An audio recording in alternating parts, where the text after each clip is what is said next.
único que é digno de receber a honra e a glória, a força e o poder, ao Rei eterno e imortal, invisível, mas real, a Ele ministramos o louvor,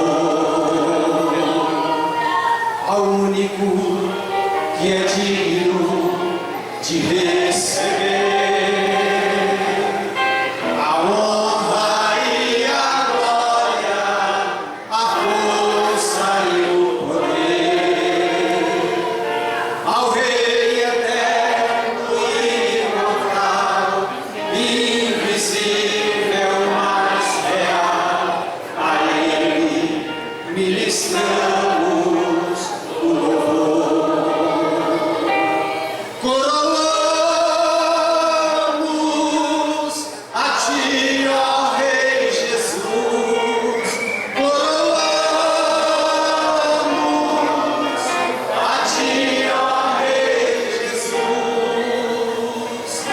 Adoramos o Teu nome, nos rendemos a Teus pés, consagramos todo o nosso ser a Ti. Glória a Deus, louvado e engrandecido seja o nome do Eterno. Glória a Deus. A paz do Senhor para todos os irmãos. Louvado seja o nome do Senhor. Convido os irmãos a abrirmos as nossas Bíblias no Evangelho de Jesus Cristo, segundo escreveu João. Glória a Deus. O Evangelho que mais Jesus diz eu sou. O Daniel aqui cantou o hino de Jesus dizendo eu sou. E no Evangelho de João é o Evangelho que mais Jesus aparece dizendo eu sou. Ele diz eu sou a água da vida, eu sou o pão da vida, quem comer desse pão nunca mais terá fome, viverá para sempre. Ele diz eu sou o bom pastor dá vida pelas ovelhas. Ele diz eu sou o caminho, a verdade e a vida, e ninguém vem ao Pai a não ser por mim. E ele diz mais, eu sou a vida e a ressurreição. Quem crê em mim, ainda que esteja morto, viverá. Aleluia. E eu sou, ele está aqui. Aleluia. O eu sou está aqui nessa noite. Você já sentiu a presença dele? Aleluia. Oh, glória a Deus. Jesus está aqui. Glória a Deus. Isso é o que é mais importante. Se Bolsonaro estivesse aqui e Jesus não estivesse, eu poderia até ir para casa, que não ia ganhar muita coisa. Mas com Jesus aqui a coisa é diferente. Aleluia. Aonde Jesus chega, irmão, algo maravilhoso e extraordinário acontece. Aleluia. Foi sempre assim. Quando ele esteve no seu ministério terreno, foi sempre assim. E hoje não é diferente. Aleluia. Aonde Jesus está, algo acontece. Glória a Deus. Evangelho de João, capítulo 3. E o versículo 14, 15 e 16. É uma passagem bem conhecida. E você pode até dizer, mas eu já ouvi isso aí tantas vezes. Mas vai de novo. Eu conheci a história de um pastor que chegou numa igreja e com poucos dias ele ensinava uma palavra. Culto de ensino, ele ensinou a palavra. No próximo culto de ensino, a mesma palavra. Próximo culto de ensino, ele pregou a mesma palavra. E o irmão começou a se incomodar. Disse, não, esse pastor, acho que ele não entende Bíblia, não sabe Bíblia. A mesma mensagem, de novo. No terceiro culto, a mesma mensagem. Aí o irmão não aguentou, ele disse, vou lá no pastor presidente pedir para tirar esse pastor daqui que não está dando certo. Ele sempre pregando a mesma mensagem. Aí o irmão foi ter com o pastor presidente e disse, olha pastor, eu sinto muito, mas esse pastor que o senhor levou lá na congregação não está dando certo. Mas porque, meu irmão, é que 3 cultos seguidos de ensino, ele ensina a mesma palavra. Disse, irmão. Então qual é a palavra que ele ensina, irmão? Aonde é que ele lê? Qual foi a palavra que ele ensinou? O irmão passou a mão na cabeça. E pastor, sabe que eu não estou lembrando agora? Aí o pastor presidente disse, pois você volta para lá, ajuda o seu pastor, porque você está atrapalhando ele, meu irmão. Ele está repetindo a mensagem só porque você ainda não aprendeu. Você precisa dar mais atenção à palavra que ele está ensinando e aprenda, porque você está dando trabalho para o pastor Dário. Preste bem atenção, você ainda não aprendeu. 3 vezes ele ensina a mesma palavra, você ainda não aprendeu. Não sabe nem onde ele está lendo. Vá para lá, que acho que no próximo ponto ele vai pregar a mesma mensagem. Aí você vai aprender. Aleluia! Oh, glória a Deus! Então esta mensagem aqui já é conhecida, irmãos. E como é bom pregar coisa que o crente conhece, né? Os irmãos conhecem a Bíblia, não conhecem esta passagem do Evangelho de João no capítulo 3, né? Aleluia! Versículo 14 a seguir diz assim: E como Moisés levantou a serpente no deserto, assim importa que o Filho do Homem seja levantado, para que todo aquele que nele crê não pereça, mas tenha a vida eterna. Porque Deus amou o mundo de tal maneira que deu o seu Filho unigênito, para que todo aquele que nele crê não pereça, mas tenha a vida eterna. Glória a Deus. Esta é a mensagem da cruz, irmãos. É a mensagem que a igreja iniciou. A igreja, no primeiro dia que a igreja estava lá no Pentecostes, foi a mensagem que Pedro pregou, a mensagem da cruz. Foi a primeira grande mensagem de Pedro, a mensagem da cruz. E Pedro ainda disse mais: olha, esse Jesus que nós estamos anunciando é o mesmo Jesus que vocês condenaram, que vocês mataram, que vocês crucificaram, mas que Deus o ressuscitou dentre os mortos. É esse Jesus que nós estamos pregando. É esse Jesus que nós estamos anunciando. E é esse Jesus que hoje ainda eu tenho o prazer, a satisfação de pregar. Esse Jesus da cruz. O Jesus que morreu lá na cruz do Calvário. Mas só que tem uma coisa, ele está vivo. Aleluia, glória a Deus. E Jesus aqui, irmãos, quando estava naquele diálogo com Nicodemos, que os irmãos conhecem, este homem que foi ter com Jesus de noite, não se sei se foi porque não poderia, não queria ser visto pelos homens, pelas pessoas, porque ele era príncipe, era um homem que conhecia de lei. E ele foi ter com Jesus e começou perguntando para Jesus alguma pergunta que vocês conhecem, e Jesus começou ensinando para ele. Jesus começou falando, e eu sei que chegou num certo ponto que Jesus disse para ele, disse: rapaz, você é príncipe dos judeus, e eu estou falando das coisas terrenas, e você não compreende. Imagine se eu começar a falar das coisas do céu. Aleluia, mas aqui tem um povo que sabe das coisas do céu, aleluia, que compreende a linguagem do céu. Aleluia, glória a Deus. E Jesus falou para Nicodemos, no versículo 14: e como Moisés levantou a serpente no deserto, ele levantou aquela serpente lá no deserto. E Jesus disse: assim também importa que o Filho do Homem seja levantado. Glória a Deus. Diz a palavra de Deus que está escrita lá em Números capítulo 21, a partir do versículo 4, que o povo estava andando assim que saíram do Egito. Eles começaram a andar e começaram a andar em volta do Monte Or. Estavam seguindo caminho depois de sair e passar pelo Mar Vermelho, e eles começaram a rodear, a terra de Edom. E diz o texto que eles se cansaram, ficaram aborrecidos. Um povo que ainda hoje é assim, anda sempre aborrecido, se aborrece com pouca coisa. Os judeus são assim. E eles se aborreceram com aquele negócio de ficar rodeando, caminhando.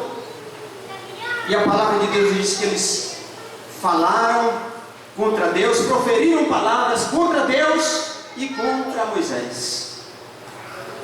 De tal forma que Deus se irritou, que Deus não gostou da maneira como eles procederam. Então Deus mandou serpentes. Ah, irmão, mas Deus é vingativo? Não. Ele só é justiça. Ele é amor.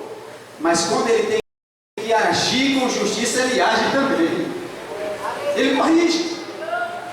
A palavra de Deus diz que ele castiga aquele que ele corrige. Açoita a quem ele toma por filho. E o povo começaram a padecer, porque aquelas serpentes começaram a morder o povo, e eles começaram a morrer. Muitos daqueles murmuradores começaram a cair, começaram a tombar, começaram a morrer. E a palavra de Deus diz que morreu muita gente. Morreu muita gente. E a palavra de Deus nos diz, Paulo escrevendo aos Romanos, no capítulo 6 e o versículo 23, ele diz que o salário do pecado é a morte. Só que ele completa o versículo dizendo: mas o dom gratuito de Deus é a vida eterna em Cristo Jesus, o nosso Senhor. Aleluia, glória a Deus. O povo pecaram e começaram a morrer, mas eles se arrependeram, reconheceram o pecado e correram aos pés de Moisés. E disse a Moisés: nós pecamos contra Deus, pecamos também contra ti. Clama a Deus agora, para que Deus tenha misericórdia de nós e nos livre dessas serpentes. Então Deus atendeu a oração, atendeu o arrependimento daquele povo, o pedido dele, e atendeu a oração de Moisés e disse para Moisés: faz uma serpente de metal e coloca em uma haste, em um ponto que todos possam ver. E eles, aquelas pessoas que eram mordidos pelas serpentes, antes que morressem, se eles conseguissem olhar, ver aquela serpente na haste, aquela serpente de metal, imediatamente eram sarados, eram curados. O veneno parava de circular e eles ficavam sãos. Aí é onde entra aqui a palavra que Jesus falou. E como Moisés levantou aquela serpente lá no deserto para que o povo fosse salvo, o objetivo da serpente era esse: salvar o povo do veneno da serpente. E ele diz: assim como Moisés levantou aquela serpente de metal lá no deserto, e o povo, ao olhar para a serpente, foram salvos, Jesus disse: assim também importa que o Filho do Homem seja levantado. E Jesus foi levantado. Aleluia, glória a Deus. Aqui ele já estava falando do que ia acontecer no final do seu ministério terreno. Ele aqui já estava falando para Nicodemos que ele seria crucificado, que ele ia ficar entre o céu e a terra. Aleluia, glória a Deus. Aquela serpente ficou entre a terra e o céu, para que o povo, fitando o seu olhar naquela serpente, fossem salvos. Era a figura de Jesus. Não que Jesus é uma serpente, de maneira alguma, mas ele diz: assim como Moisés levantou a serpente no deserto, importa que o Filho do Homem seja levantado, para que todo aquele que nele crê não pereça. Deus, ele não quer que nenhum homem pereça. Deus, a palavra de Deus diz que Deus não tem prazer na morte do ímpio, mas o prazer de Deus é que ele se converta, que ele se arrependa, se converta dos seus pecados. E Jesus, irmãos, ele foi levantado. Jesus, ele foi crucificado. Jesus, ele ficou entre a terra e o céu. Paulo escrevendo na sua primeira carta a Timóteo, capítulo 2, e o versículo 5, ele diz: porque há um só Deus e um só mediador entre Deus e os homens, a saber, Jesus Cristo, homem. Glória a Deus. Ou seja, Jesus, ele é um elo de ligação entre o homem e Deus, entre mim, que eu sou pecador, e Deus, que é justificador, Jesus, que é santo, aleluia. Ele abriu o caminho que estava interrompido pelo homem lá no Éden. O homem pecou, e Paulo lhe diz que todos pecaram e destituídos, separados, ficaram de Deus. Mas Jesus, irmãos, aquilo que o pecado separou, Jesus veio desfazer e ligar o homem novamente a Deus. Aleluia.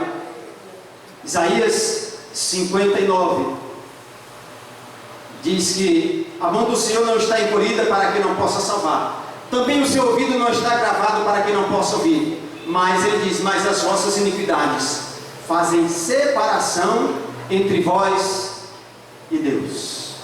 O pecado, ele faz separação, fez e faz separação entre o homem e Deus. Mas Jesus, ele veio para desfazer essa separação, aleluia, glória a Deus. Quando Jesus estava lá na cruz do Calvário, a palavra de Deus diz que ele estava entre o céu e a terra. Isto está bem claro, não é dúvida para ninguém. Ele estava entre o céu e a terra, e ele estava de braços abertos. Eu, quando olho para esta cena, pela fé, eu vejo uma mão, Jesus estendendo para o Pai, para o Senhor lá no céu, e a outra mão ele estendendo para mim, aleluia. A outra mão ele estava estendendo para ti, meu irmão, aleluia. E ele estava nos ligando a Deus, aleluia. Ele estava nos ligando a Deus, aleluia, glória a Deus, aleluia. Paulo diz que ele é o mediador, só ele pode fazer isso. E ele mesmo disse: eu sou o caminho, a verdade e a vida. Ninguém vem ao Pai a não ser por mim. Ali ele construiu uma ponte entre o homem e Deus. Aleluia, glória a Deus. Jesus estava sendo e ainda está sendo a ponte que liga o homem a Deus. Aleluia. E a palavra de Deus nos diz que quando Jesus ele deu o brado lá na cruz do Calvário, o véu do templo que separava, o véu significa separação, aquele véu que separava, a palavra de Deus diz que ele se rasgou de alto a baixo. Aquilo que separava, ele desfez, e o caminho está aberto, irmãos. Aleluia, glória a Deus. Somente o sumo sacerdote entrava no Santo dos Santos, mas agora eu posso entrar, aleluia. Agora você pode entrar, aleluia, porque Jesus ele abriu o caminho, aleluia, glória a Deus. Aquilo que separava, ele desfez, e agora nós temos acesso ao Pai, aleluia. E como Moisés levantou a serpente no deserto, também importa que o Filho do Homem seja levantado, para que todo aquele que nele crê não pereça, mas tenha a vida eterna. Amém, irmãos? Que Deus nos abençoe. Agradeço a